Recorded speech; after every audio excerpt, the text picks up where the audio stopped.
He laughed at her. He humiliated her. He told her she didn't belong. But years later, the tables turned, and his world collapsed. New York City, a city of ambition, power, and wealth. The towering headquarters of Thornton Enterprises stood in the heart of Manhattan, a symbol of corporate dominance.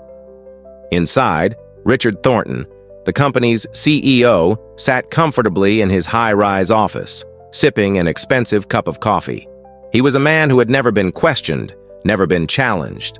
And today, he was about to conduct yet another job interview, one that he had already made up his mind about. Emily Carter walked into the massive glass building, her heart pounding but her face calm. She had spent years preparing for this moment. A top graduate, a brilliant strategist, a woman determined to make her mark. But as she stepped inside, she felt the stares. A receptionist barely acknowledged her. Employees glanced up, their expressions unreadable. Emily was used to this. Being a young black woman in the corporate world meant constantly having to prove herself. She straightened her shoulders and walked toward the conference room, where the interview was set to take place.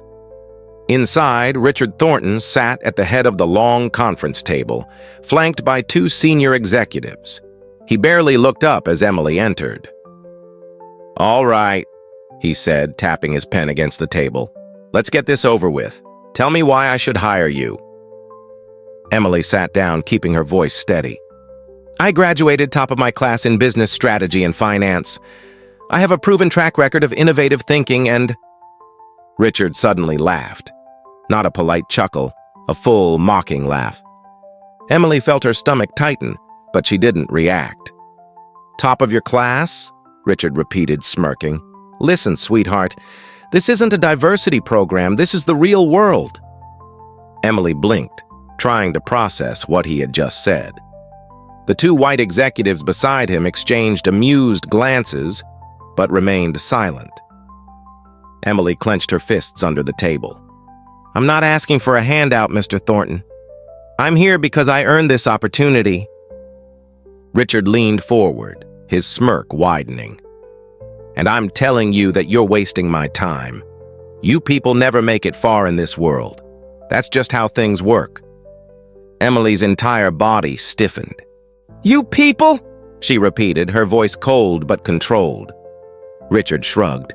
"Security will show you out." Emily stood up, gathering her things. She refused to let him see her frustration. As she walked toward the door, she turned back one last time. Richard was already scrolling through his phone, as if she had never existed. That day, Emily made a promise to herself. One day, he will regret this. She refused to let Richard Thornton define her future. But the world wasn't going to make it easy. For months, Emily sent out job applications. Most were ignored. Some companies offered her lower positions despite her qualifications. Finally, she got a job at a small tech startup, but not as an executive, not even as a strategist. She was hired as an assistant. Every day, she watched as less qualified people were promoted over her. Some colleagues made snide comments. "You must have gotten the job through some diversity quota," one of them joked. Emily never responded. She just watched, listened, and learned. Then one day, an opportunity arrived. The company had a crucial investor meeting. Their lead presenter got sick at the last minute. Panic filled the office. No one knew what to do. Emily took a deep breath and stood up. "I can do it." At first, everyone ignored her, but with no other options, they let her take the stage. And she delivered. Her presentation was flawless. Investors were blown away. That day, the company landed a $5 million deal. And for the first time, people started listening to Emily Carter. While Emily was rising, Richard Thornton's empire was crumbling.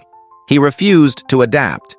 He ignored market trends, dismissed innovation, and alienated investors. His arrogance cost him everything. Profits plummeted. His top executives resigned. Within years, Thornton Enterprises was drowning in debt. The company had only one option left: find a buyer. And the top candidate? Emily Carter. Richard sat in the boardroom waiting for the new CEO. The doors opened, and Emily Carter walked in. Richard's face lost all color. "No, this isn't possible."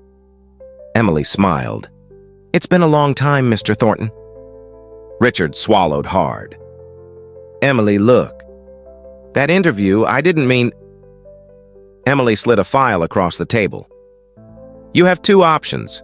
You can stay and work under me, or you can walk away, just like you told me to do years ago."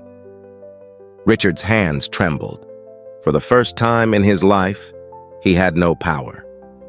Emily leaned in, lowering her voice. "You told me people like me wouldn't make it far. You were right, but you picked the wrong person." Richard said nothing. He knew there was nothing left to say. 1 year later, Richard Thornton was still at the company, but now he was just an employee. And Emily Carter? She had become the first black female CEO in the company's history.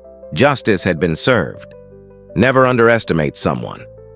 The person you belittle today might be your boss tomorrow. Do you think Emily made the right choice? Should she have forgiven Richard? Let us know in the comments.